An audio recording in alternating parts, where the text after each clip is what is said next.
Assalamualaikum warahmatullahi wabarakatuh. Kembali lagi bersama dengan saya, Nurul Arfianti. Kita akan membahas topik risiko hari ini, yaitu tentang risiko operasional. Yang akan kita bahas pada pertemuan kali ini, ya topik hari ini adalah risiko operasional. Jadi nanti kita akan membahas apa definisi dari risiko operasional, kemudian bentuk dari risiko operasional itu apa saja, dan juga ada contoh dan juga studi kasus bagaimana cara mengukur dari risiko operasional. Oke, next. Apa itu risiko operasional? Nah, risiko operasional ini merupakan risiko yang mana berhubungan langsung dengan kegiatan operasional, yang mana ini bisa disebabkan, bisa karena lemahnya sistem kontrol dari manajemen, bisa juga dari pihak internal ataupun juga dari eksternal. Nah, dampak dari risiko operasional ini bisa berpengaruh secara menyeluruh pada bisnis di perusahaan, di mana ada beberapa faktor utama dari risiko operasional ini seperti sistem yang tidak terkontrol dan juga dari SDM-nya atau dari pegawai dan juga karyawannya. Nah, ada beberapa juga faktor risiko operasional yang mana contohnya seperti kekurangan bahan baku, kemudian inefisiensi, kemudian masalah kualitas, kemudian ada kerugian harta benda, bisa karena kecelakaan atau karena bencana, kemudian ada namanya risiko transportasi. Risiko transportasi ini bisa seperti keterlambatan atau kerusakan selama perjalanan, kemudian ada risiko gudang, yang mana untuk penyimpanannya ini tidak sempurna atau tidak efektif dalam penyimpanan, kemudian seperti ada gangguan teknologi yang mana ini bisa mengganggu sistem, kemudian juga ada beberapa faktor seperti perjanjian, misalkan seperti batas minimum atau maksimum permintaan pelanggan, yang mana ini bisa atau kita tidak bisa memenuhi dari sesuai perjanjian, kemudian ada gangguan komunikasi ataupun disinformasi, sehingga dari beberapa faktor yang tadi sudah saya sebutkan, yang mana membuat risiko operasional ini memiliki tingkat kesulitan yang tinggi untuk dalam manajemen, sehingga membutuhkan framework dari manajemen risiko sendiri. Ini bisa digolongkan pada dua tingkatan, yaitu bisa dari teknis dan juga organisasi ataupun kebijakan. Pada tingkatannya teknis, risiko operasional ini biasanya terjadi karena sistem informasi atau kesalahan pencatatan informasi yang tidak memadai, kemudian pengukuran risiko yang tidak sesuai atau tidak akurat, dan juga pengetahuan yang kurang. Kemudian kalau pada tingkat atau tataran organisasi, ini biasanya bisa muncul karena sistem pemantauan atau pelaporannya ini tidak efektif, kemudian kebijakan itu tidak berjalan sebagaimana mestinya. Nah, bisa kalian lihat pada slide, risiko operasional ini bisa dapat terjadi di semua industri ataupun sektor, baik itu perdagangan, pertambangan, bank. Nah, ini semua bisa mengalami risiko operasional, di mana tadi di slide sebelumnya ini ada kecelakaan kerja, kemudian bencana alam yang bisa dihadapi oleh semua perusahaan ataupun industri. Kemudian ada juga resiko operasional seperti kecurangan dari manusia, yang mana ini bisa ditanggulangi seperti itu. Kemudian risiko operasional ini juga bisa disebabkan oleh beberapa faktor, yang mana dari sumber daya manusianya, kemudian teknologi, sistem dan prosedur, kebijakan, dan juga struktur organisasinya. Sumber risiko operasional ini tidak hanya berasal dari kegiatan internal perusahaan atau operasional dari perusahaan, namun ini juga bisa bersumber dari luar operasional perusahaan, yang mana nanti akan mengarah ke operasional perusahaan. Jadi di sini ada beberapa bentuk risiko operasional, dari risiko kematian, kesehatan, maintenance, kecelakaan, dan juga komputer. di mana tadi ada sudah beberapa yang sudah saya sebutkan sebelumnya, seperti prosedur yang kurang, kemudian SDM. Jadi SDM ini sumber daya manusia ini sangat penting sekali dalam sumber resiko operasional.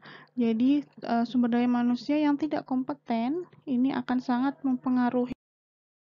Di sini akan saya contohkan beberapa dari risiko operasional, yaitu yang pertama ada risiko kecelakaan kerja, di mana risiko itu terjadi biasanya karena perusahaan tidak menerapkan aturan dari keselamatan dan jaminan bekerja. Di sini ada namanya asuransi kecelakaan kerja, kemudian ada juga seperti BPJS Ketenagakerjaan, yang mana itu bisa menanggulangi dari resiko kecelakaan kerja. Namun beberapa perusahaan ada yang tidak menerapkan dari jaminan bekerja itu karena menghindari pengeluaran biaya asuransi yang tinggi. Jadi ada beberapa perusahaan yang tidak menjamin dari pekerjanya atau karyawannya. Nah, mengapa? Karena perusahaan di sini pasti wajib untuk membayar asuransi dari karyawannya dan juga tanggungan ketika karyawan tersebut ketika mengalami kecelakaan. Seharusnya perusahaan ini wajib untuk bisa menerapkan K3 dan juga harus bisa berkoordinasi dengan konsultan dalam menerapkan dari K3. Karena apa? Karena reputasi perusahaan itu pasti sangat diperhatikan atau dilihat oleh masyarakat ketika adanya terjadi kecelakaan kerja. Contoh dari studi kasus pada kecelakaan kerja, yaitu adanya kebakaran pabrik petasan di mana menewaskan 48 orang.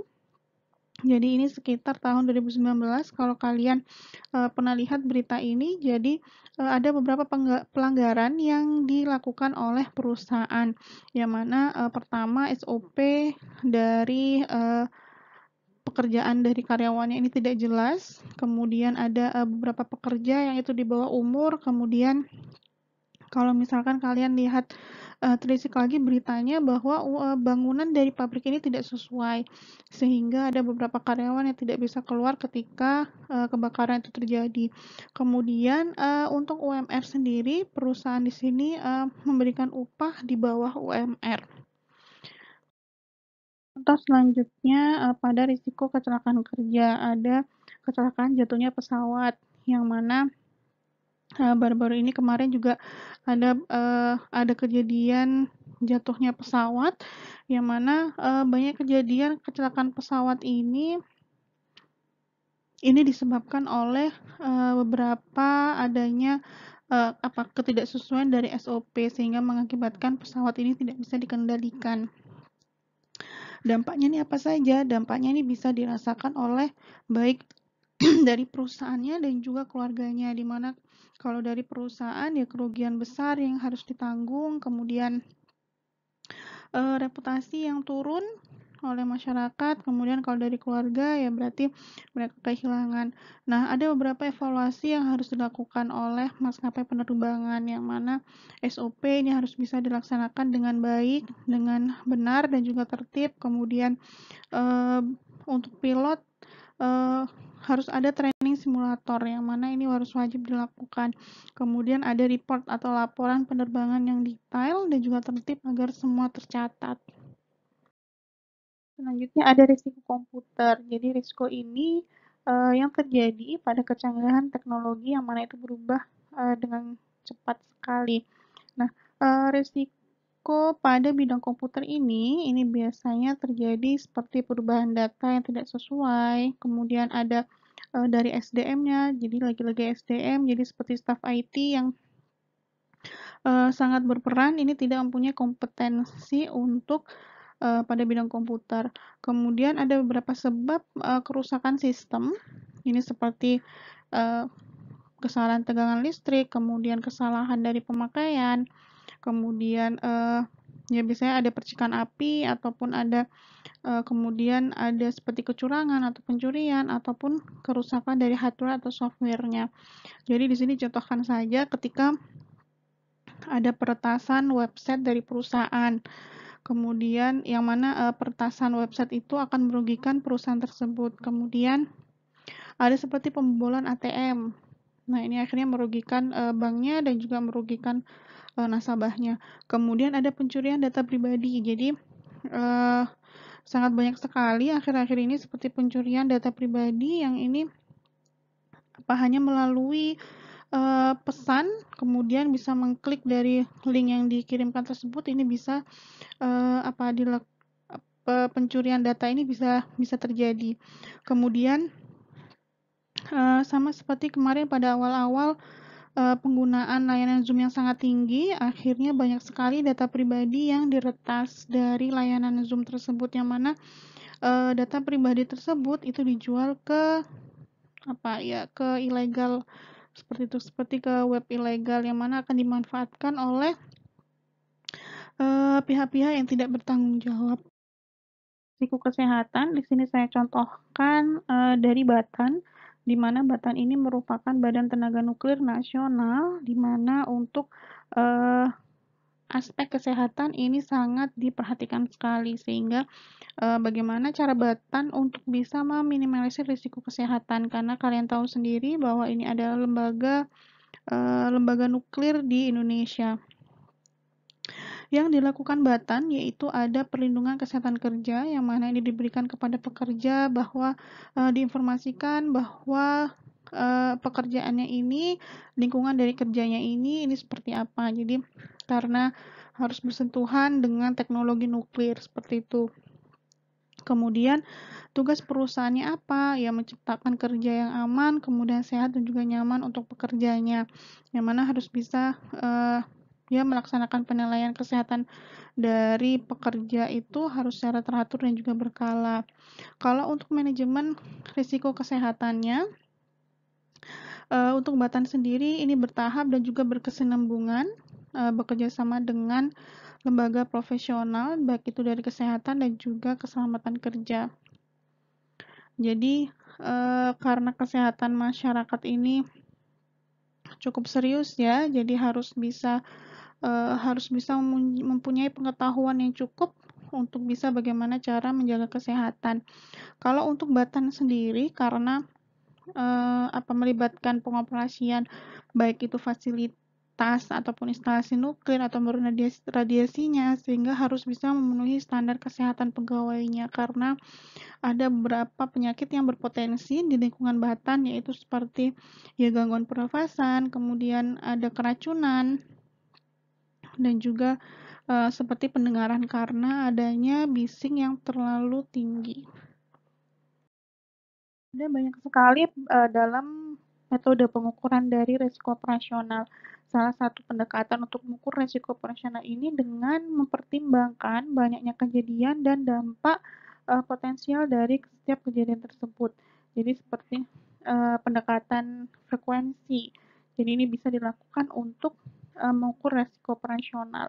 Nah, adanya peluang dengan menggunakan skala yang mana ini bisa, melihat kemungkinan terjadi pada kecelakaan atau kerugian ketika terpapar suatu bahaya di tempat kerja dan juga, bisa melihat pengukuran konsekuensi, seperti keparahan atau kerugian yang mungkin bisa saja terjadi pada, masa depan. Nah, di sini ada namanya hierarki pengendalian risiko. Jadi ada tahap untuk, dalam mengendalikan risiko. Yang pertama eliminasi, kemudian substitusi, kemudian pengendalian dengan rekayasa, pengendalian administratif, dan yang terakhir menggunakan alat pelindung diri.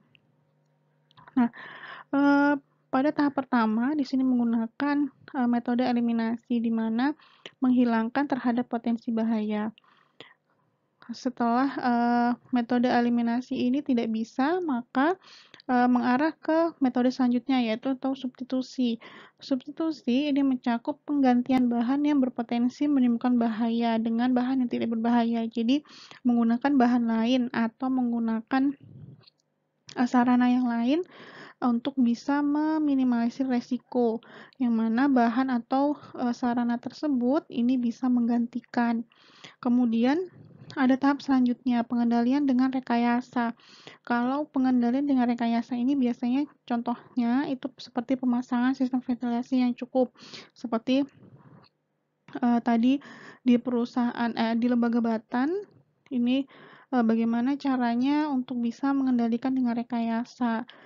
Misalkan, adanya kebisingan, kemudian, bagaimana caranya misalkan dengan eee, sistem peredam ataupun menggunakan misalkan untuk, eee, asap yang, tebal, ini biasanya dengan sistem ventilasi, kemudian seperti pemasangan penahan radiasi.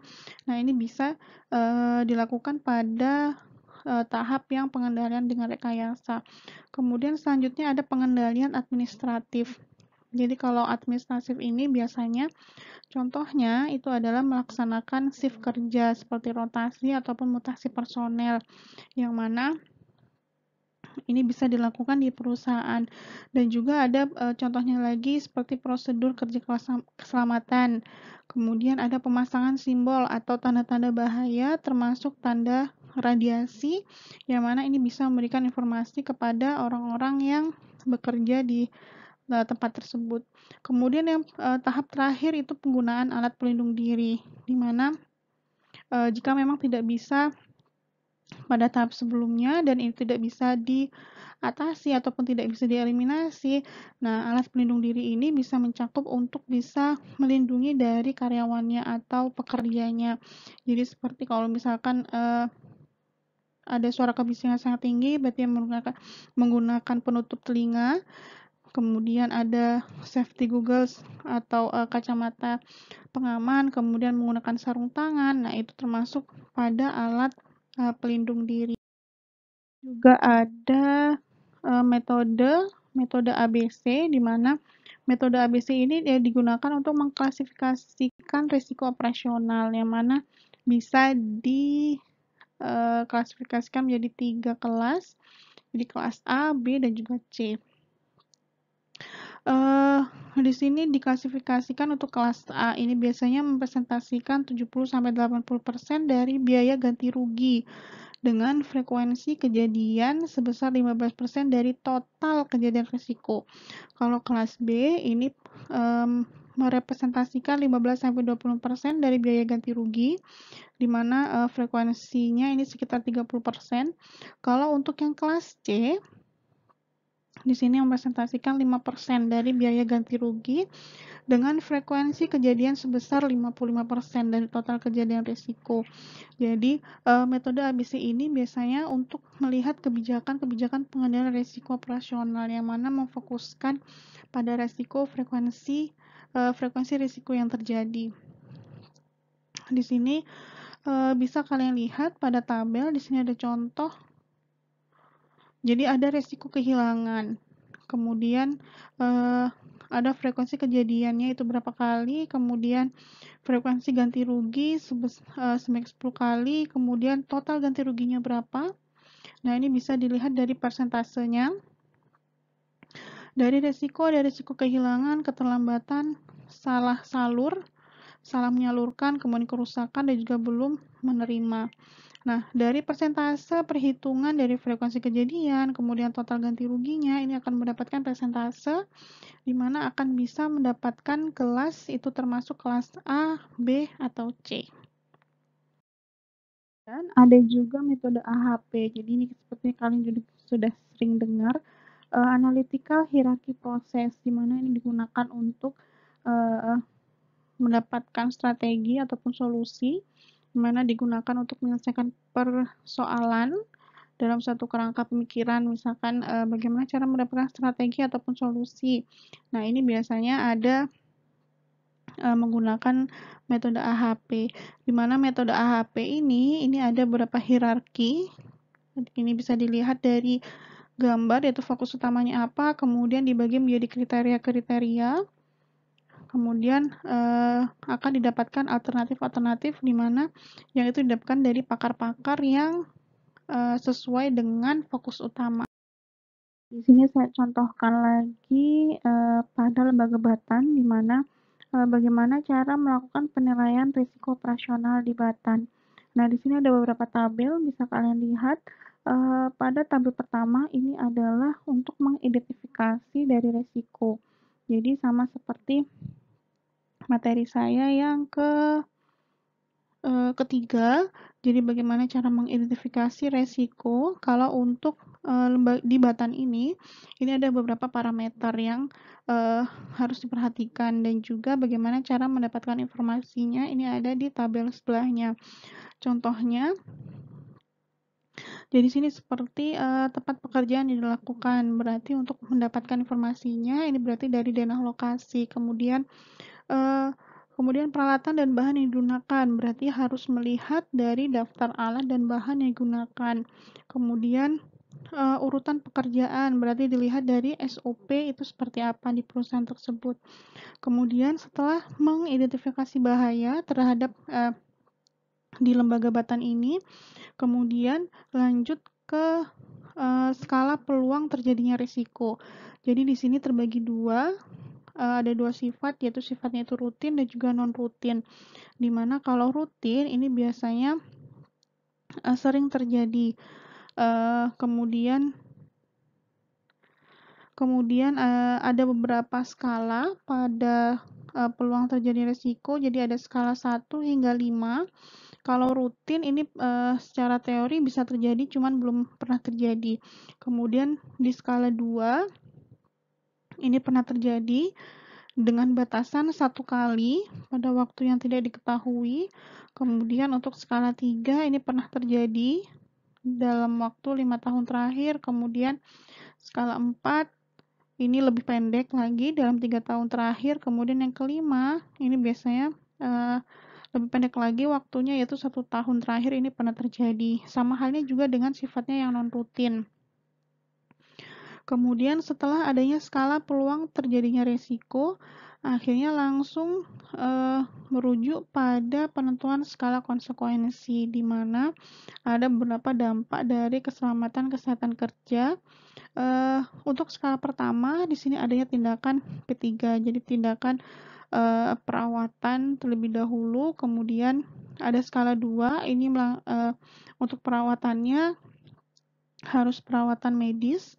Kemudian ada skala 3 yang mana dampaknya ini ke cacat permanen. Kemudian ke skala 4 di sini dampaknya ke kematian, yang mana di sini ada batasan 1 orang. Kemudian untuk skala 5 ini dampaknya ke kematian lebih dari 1 orang. Kemudian lanjut ke tabel 4, di mana di sini ada peringkat pemeringkatan risiko. Jadi diperingkatkan lagi resikonya, di mana ada peringkat A sampai E, di mana untuk peringkat A ini skalanya 1 sampai 5, yang mana berarti resiko ini masih bisa diterima dengan adanya langkah pengendalian seperti yang tadi yang saya jelaskan, ada hierarki pengendalian resiko. Kemudian peringkat B, di sini tindakannya resiko ini masih bisa diterima, namun harus dilakukan pengawasan. Kemudian peringkat C, di sini tindakannya risiko belum dapat diterima, jadi perlu adanya pengendalian lagi. Kemudian kalau untuk peringkat D, resikonya ini tidak bisa diterima dan harus ada pengendalian yang diprioritaskan.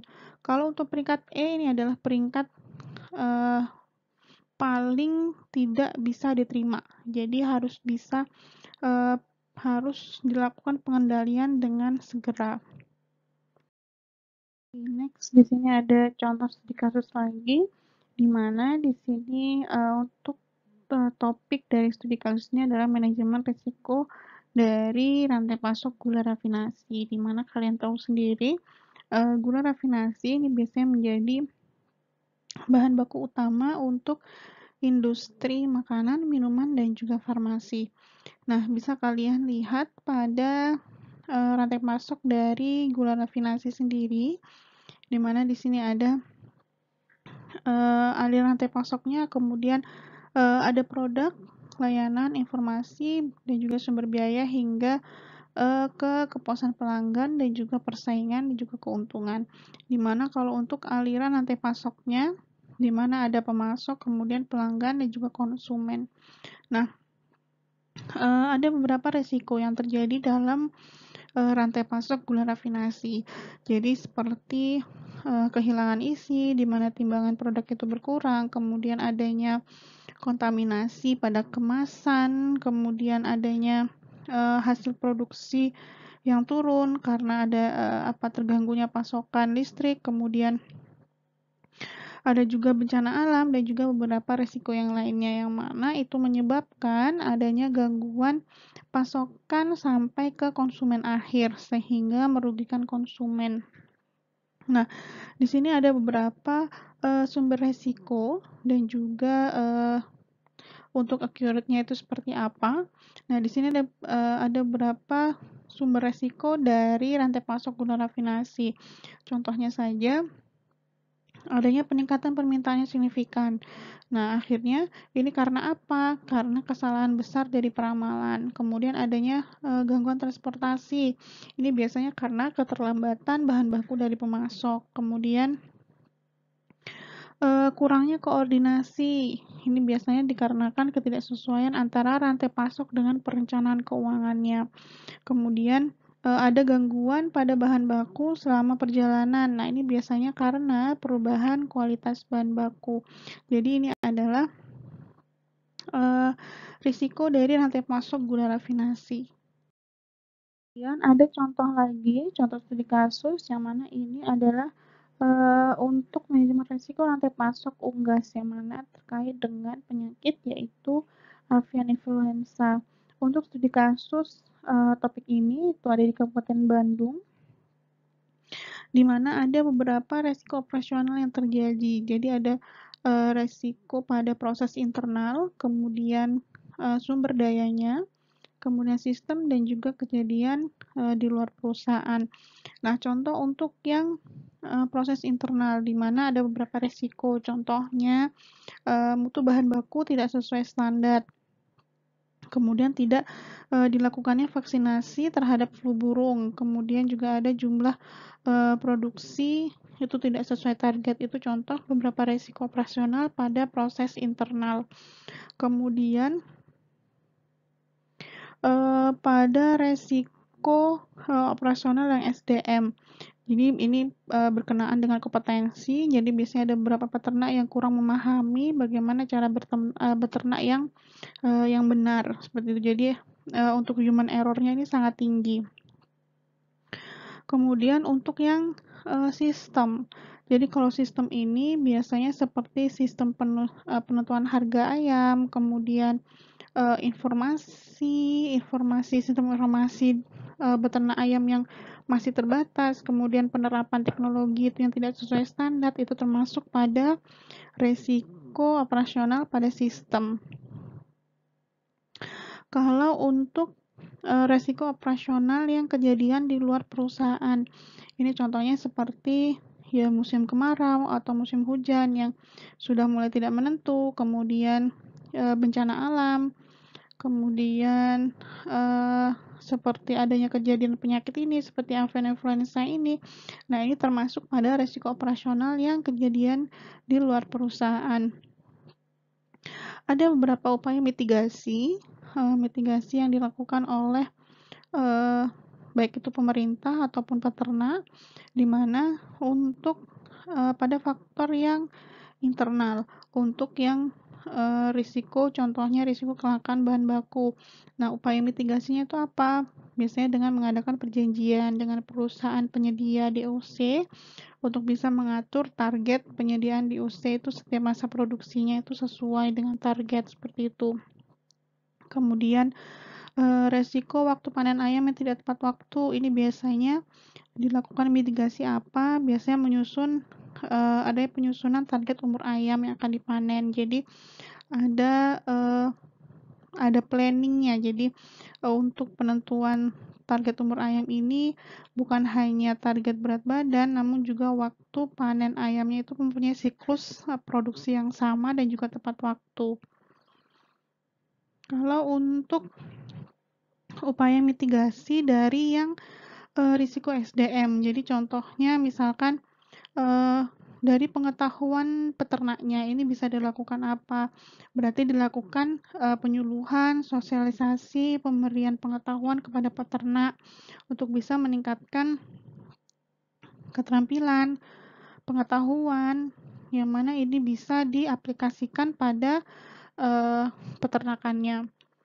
Kemudian kalau untuk yang kejadian di luar perusahaan, misalkan adanya cuaca yang tidak menentu seperti curah hujan tinggi ataupun musim kemarau yang panjang.